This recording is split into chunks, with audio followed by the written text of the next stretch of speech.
Necessity is the mother of invention.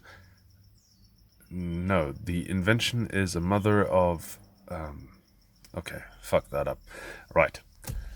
Welcome to the next video. We are doing this one because there is no really good, accurate video online on how to resolve the issue that is the Ford Entertainment System, or SYNC as you call it. Right.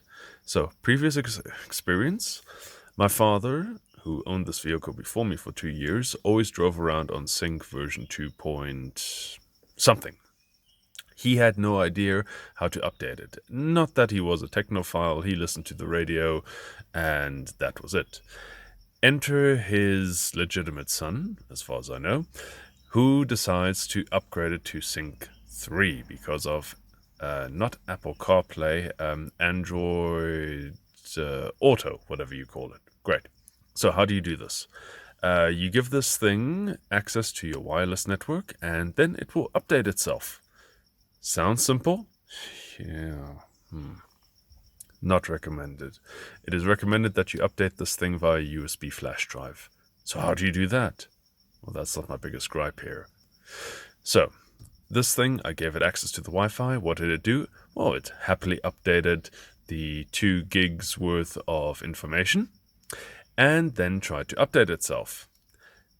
It doesn't give you any information that it's doing this. So, what do? I have to go home, sleep, so turn off, lock. And in the morning, what greets me is a black screen, which is sometimes backlit. The radio works, you can't turn it off, and you couldn't set it, anything. So, in essence, while updating itself, it corrupted itself. Now, normally, software engineer, the engineers would say, well, if that's the case, like you updated BIOS in a motherboard, there would be a safety backup which can restore it. No, there's not. You can try resetting it, which you do by pressing this and this for 5 seconds, and it'll reboot itself, but the screen still didn't come on. If this is your problem, try doing that, or disconnecting the battery, or, and I'm being nice here, do the following with your fuses. Right. The 2 fuses you're interested in is this one. That's the audio system, and this is the sync system. Okay, so what do? You remove both, walk away, come back half an hour, plug in this one first, start your car, see if it fixes it. If it does, great. Then plug in your audio system. And the reason you do this is if there's a corruption with the audio system, it will bypass it or stop looking for it and just boot up as normal. If that doesn't solve it, congratulations. You have to go to the dealer and hopefully your car still is in warranty. If it's not, don't even go that route.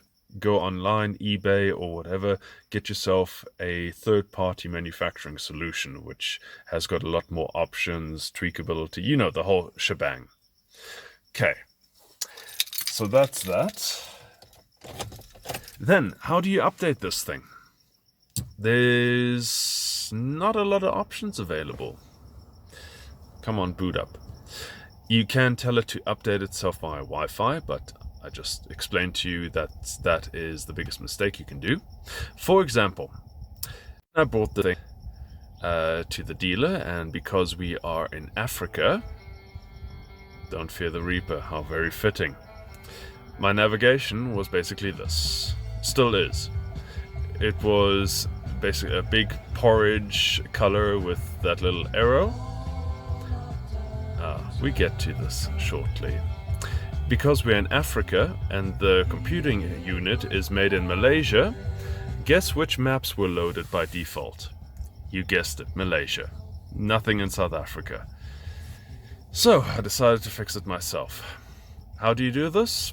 The link is in the description for a application which you download from Ford.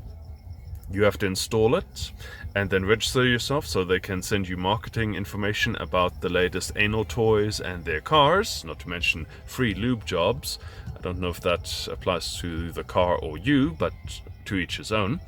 And once you've done that, it'll prompt you to put in a USB drive. And I sincerely hope that it is the right kind of USB drive, or it will not find it. So have a couple on hand. So once it has got the USB drive, it'll download about 2 gigs worth onto the USB drive. That includes all the latest map data. If you're in a country that updates it on a regular basis, South Africa is sitting on 2017. We're currently November 2019. So, yeah. Our street names don't change that often. As long as the ruling party doesn't rename every bloody street for a struggle hero and their dog. Hey, so, how do you work that? Simple. What I've just shown you. What you do, you power off your car, you insert the USB drive, and then it should give you the following. Hold on, let me display that. Ah, damn it. Why was I blessed with such thick fingers? Okay, now I have to maneuver. Damn it, it's so small. Can't get it in. That's what she said. Never mind, there you go. Now, watch the magic. Updating system software. Hooray! Right, so the first part of updating this software, and it's universal. The car has to be on in the accessory switch or the engine running. Installation, I don't know why, but it takes up to 45 minutes to an hour for it to install. Firmware included. What are you gonna do? Okay, it's fine if you have to take it for a ride, but if not, then you leave your car running for an hour. Let's kill the environment while we're at it. Yak shamaj. So, that's that. And then you have to do a key cycle to do the second part of the software. What is a key cycle? Key cycle means you turn off the car, you take your key out, you close the door, you lock it, you leave it for 10 minutes, unlock it, get in, put the key in, turn on the ignition and go for another drive for another 45 minutes to an hour for this to happen. I haven't had time yet, that's why you're seeing this. And then maybe everything will be updated. Ladies and gentlemen, I don't know who came up with this. Oh wait, I do. Did you know the system was designed by Microsoft? And it still is? Jesus. You know, wouldn't it have been simpler to approach Samsung or Huawei? Ooh, no, Huawei, bad example with America at the moment. But basically a tablet manufacturer, just tell them, look, give us a tablet, plug that in there, and be done with it. Instead of this, you know, automatic system updates. I mean, last checked for update, 01/01/2014. Huh? Never mind. I just hope the GPS works, else I have to visit the dealer again and tell them to fix this garbage. Dear Ford Company, I know you're in junk status and it reflects your electronic system, but how about just spending $5 or $7 more and getting this thing done properly? Heck, put an Android operating system on here. I know Google would be very interested how many times I drive to the local coffee station or which prostitutes I service ever so often. So, I bet Google would jump at that shit half the chance. Hey, maybe get Budweiser to add advertising instead of your logo. Look, ladies and gentlemen, I'm just very happy that mechanically this engine is sound.